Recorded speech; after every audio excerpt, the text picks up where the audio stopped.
And that isolation and that alone, feeling alone or abandoned when your mind is trapped in you, is one of the reasons why I try to do this now. I was never in a coma, but I was trapped in my own mind for a long time. Every brain injury is different and every injury is different. And the trauma is for everybody too, but there's something loss and grief of everything in your life. There's always loss and grief, it's not just a death. Welcome to Wheel With It. I am your host, Devon Wieters. Let's get into the episode. Hello. Welcome to another episode of Wheel With It. And today's going to be a good one. We have Nicholas. How are you today, Nick? Do you mind if I call you Nick? I prefer Nicholas, but most four-letter words I respond to. I'm hanging in there. I'm glad it's Friday. Hopefully we're going to enjoy the weekend and see what's ahead of us.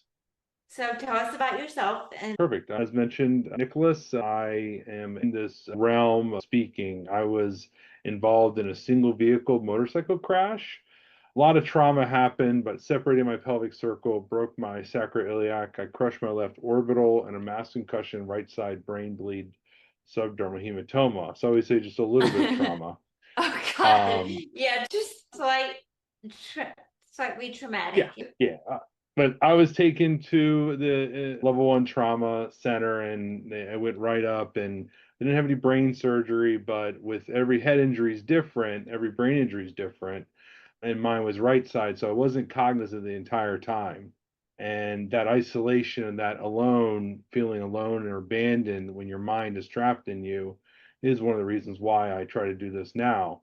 Recovered well, music helped me and my friends and family, but having to regain independence and becoming a functioning, whatever that means, adult, I had to get back and learn. So through that, mental health has always been a big goal of mine, to do mental wellness. I was in a bad situation before that I sought therapy, and after my injury, I made sure I continue doing it. So that's how led me here in this now new ways to interact with people. I went to the United States Congress before. I've interviewed musicians, international website articles. So anything I can do to help make everything a little bit better, make people not feel alone, is why I am pushing forward. So what was the rehab process like, if you want to get into rehab process? So it was very, very difficult.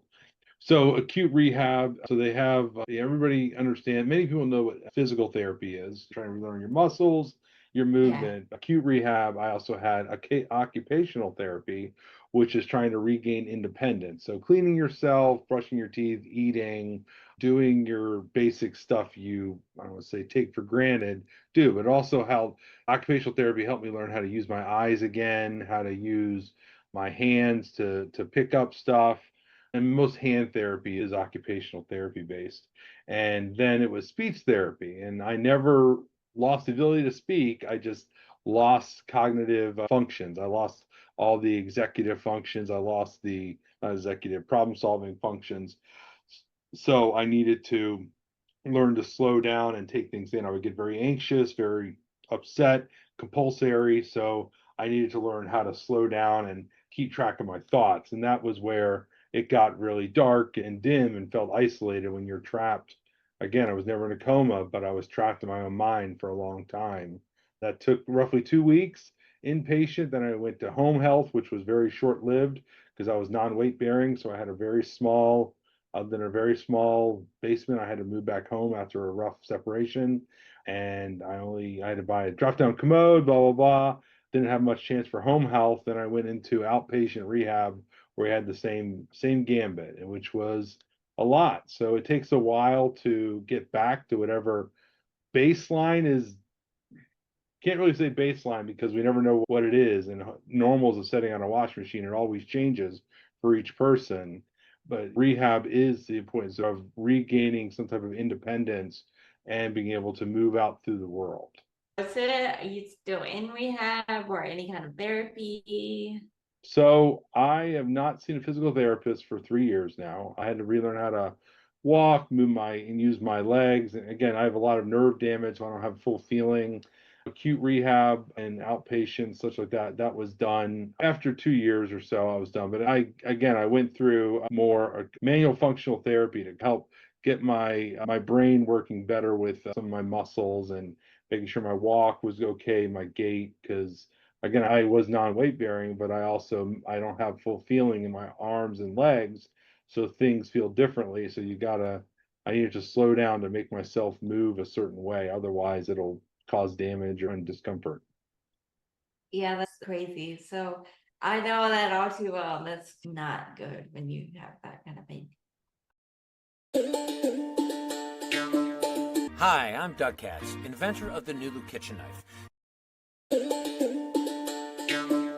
The Nulu is uniquely shaped to work in harmony with the human body, greatly reducing the strain on muscles and joints common with traditional knives.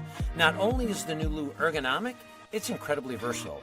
This knife is the kitchen MVP. Visit us at nuluknives.com, that's NU, to see this extraordinary knife in action and understand why we say Nulu is the knife that adapts to you. Visit Nulu and enter code WheelWithIt-Nulu at checkout. How did music help you? Music, so before my separation and my injury, I listened to a lot of music to calm my nerves. I'm a big hard rock, heavy metal guy. So listen, Typo Negative station that I made, there's gothic music, very symphonic, and it had different musicians, Coil, Opeth, Alice in Chains. But when that music came on, I could separate myself and I'd walk my dogs and do it.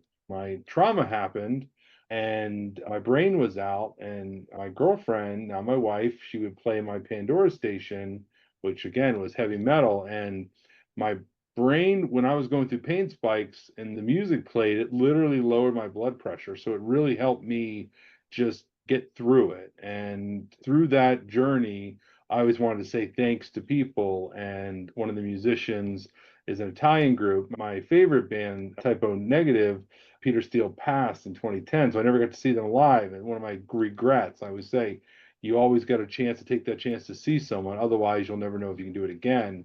But I reached out to the Italian band, Lacuna Coil, and they were very moved by my story. I shared it with them. I did an interview with the musician, and I've been friends with them since. I literally travel. I went over to Europe to see them in London. I talked to people of their fan base and all over Europe and South America, and it's pretty neat to be able to be connected to this globe. And through my interview with Christina, I was able to help because trauma affects many people. In the United States, it's the number one cause of death between 18 to 45. Technically, for 1 through 45, but as adults, 18 to 45, it's the number one cause of death. So it affects a lot of people, and it affects people across the globe.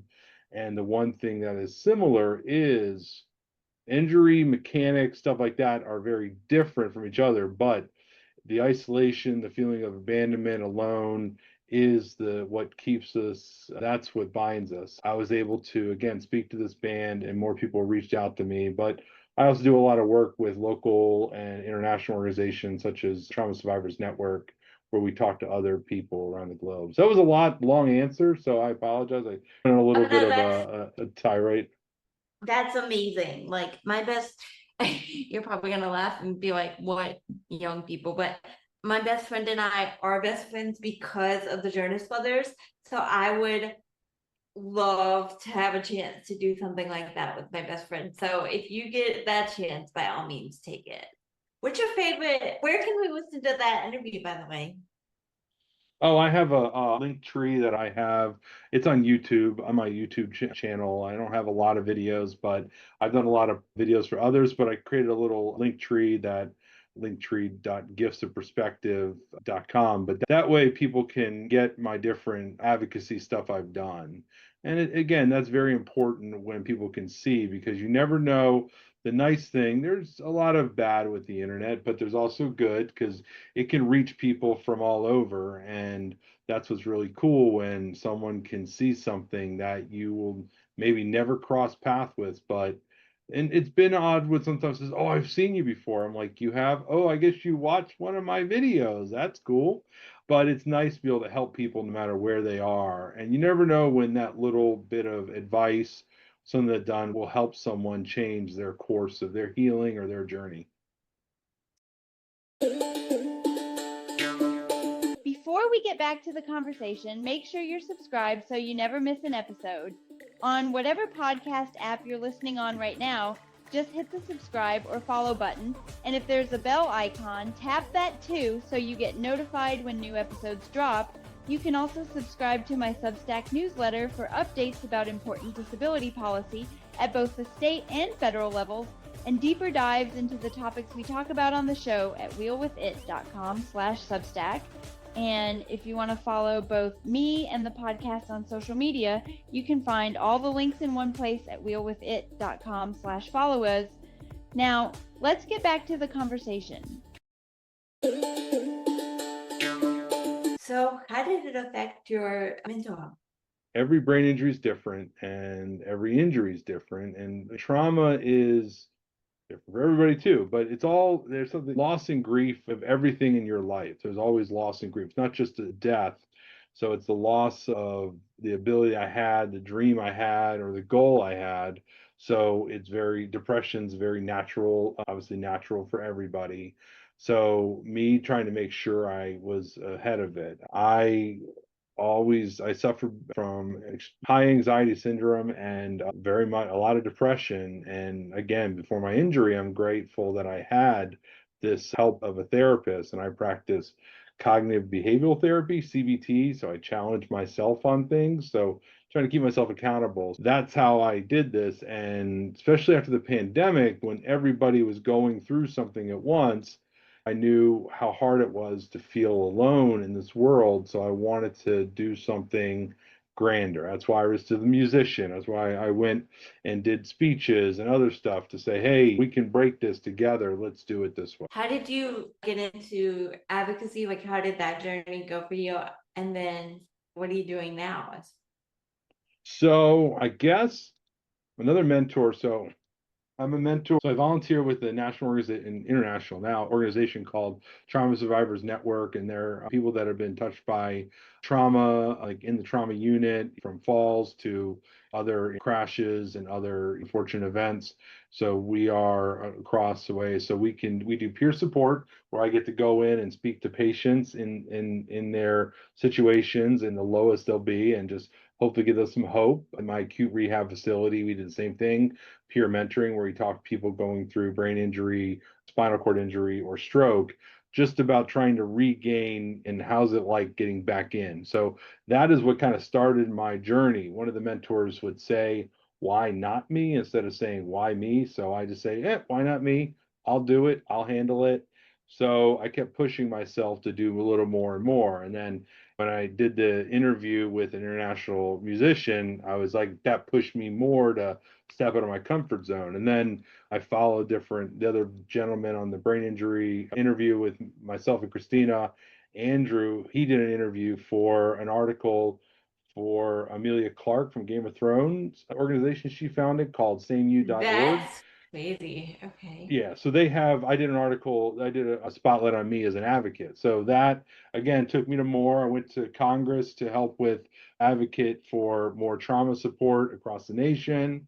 And right now I am actually, tomorrow, I'm speaking to, we had some very good victories in Virginia, and I'm speaking to my best state in the union for Medicaid. We had a really good victories. So I'm doing events with them, but I'm also speaking to my state legislatures about trying to see how I can help with policies and bills to help open and expand access to it, because there's too much red tape that blocks it. There's too much insurance that has a chance away from it. And I'm fortunate I have a good career and I have good stuff, but I've spent since my injury over $170,000+ on medical. And yes, that's insane. You spent like a house, a nice house on medical. That's in 9 years. Yep. But it's just. So are you in Virginia? Yeah, I'm in Northern Virginia, right outside of Washington, D.C., about 30 minutes outside. I'm in Norfolk. Oh, cool. Yep. There's a trauma center outside of Norfolk, because I know there's a trauma unit down there. But yeah, so I was very lucky, again, since I'm in Northern Virginia, we have the only level 1 trauma in the area. So I was very close to it. So I did okay. I was able to make it to it. Yeah, so I'm in Northern Virginia, and there's a lot of neat opportunities here.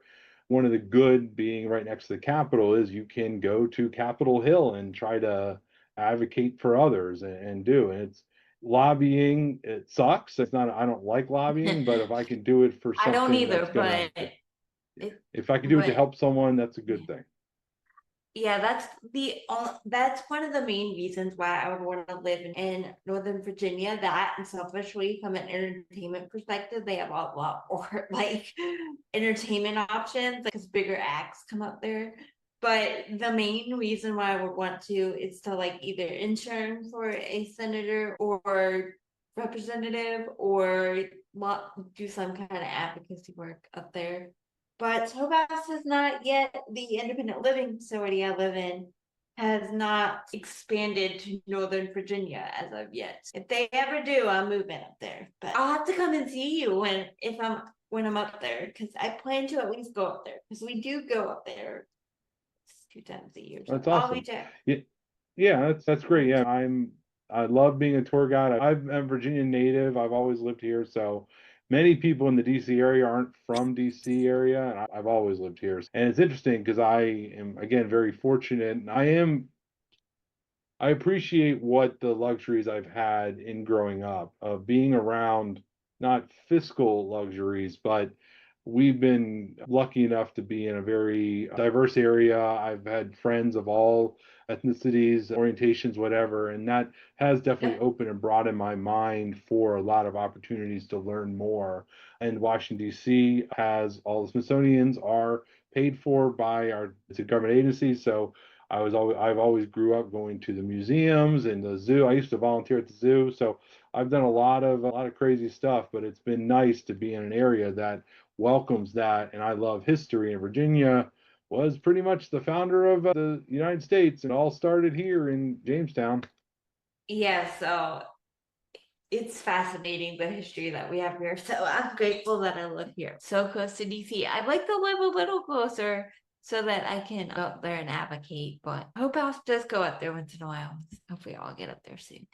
What do you wish people knew about rehabbing from a brain injury or anything really that people don't?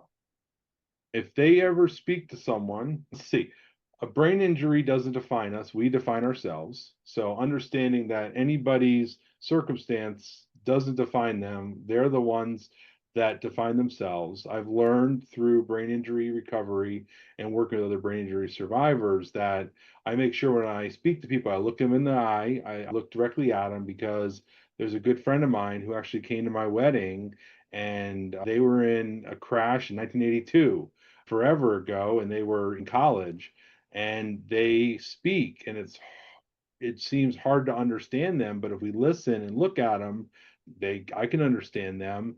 And when they are discounted, like they are not all there, or that's not fair to them, because we don't know how hard the mind works behind the eyes that's going on. Just because someone will assume certain things, unfortunately people understand that they assume certain things, and that's awful. So I always give people the benefit of the doubt, and I make sure that I speak to people in a nice, clear way and show them the respect that I would want myself. That's a big one, because the world's hard enough. We don't need to make it hard enough by some prejudgment crap.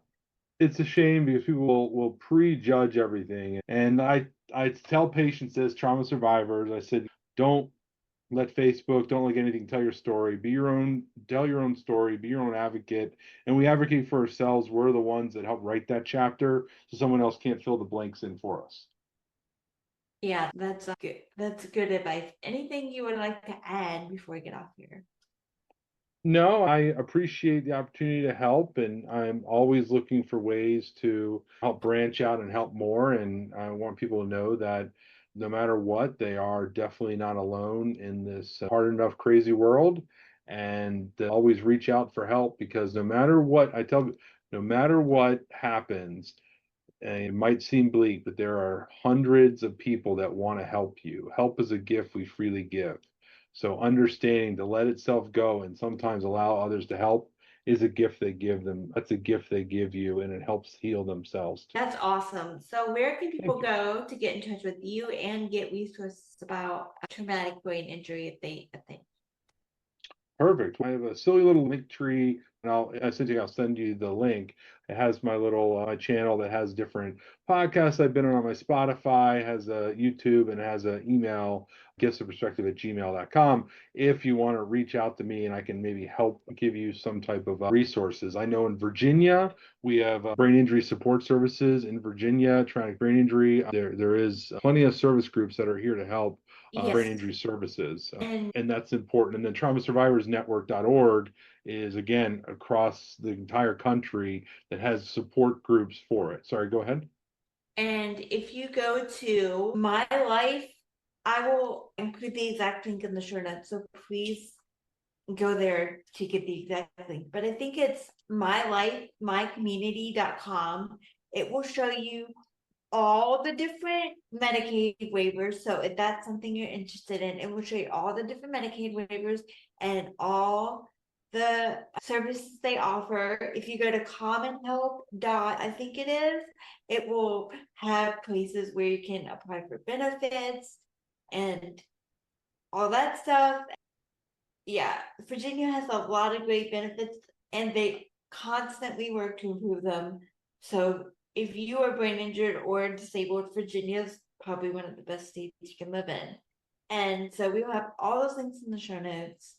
And thank you so much for being here. Where can people catch up with you on social media?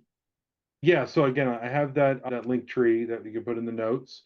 I have my Instagram is at NPR_nerd. My name is Nicholas Peter Ruchlewicz. So NPR is just it's a funny play on initials, and same YouTube channel, etc. And speaking of Virginia, again, we're biased because we're Virginians, but it's important to know, and I found this out myself, that reaching out, and this is across everybody in the United States, reach out to your local state delegates. State elections are one of the most important elections you have. But if you are struggling with it, reach out to your elected delegate and ask them for help and then challenge them to do it. Because again, this is how we advocate for ourselves. This is how I've created relationships with the different Commonwealth delegates or senators. And this is how I'm continuing to push forward and try to help write policy and help adopt bills and stuff like that. So that's how we do it, by reaching up, looking at your delegate, asking them questions and helping hold them accountable, because we all work together in this and make sure they are working for you as well. Yes, delegates they're paid to do what their citizens want. So if there's enough public pressure, they will eventually do it. It might take a while, but they will eventually do it. I love having you on. You need to come back, and we will see you guys next episode. Bye, guys. See ya. I was trapped in my own mind for a long time. I want people to know that no matter what, they are definitely not alone in this hard enough, crazy world. Thanks for watching. Be sure to subscribe to the channel and hit the bell so you get notified when we upload new episodes. Leave a comment and let us know what you think.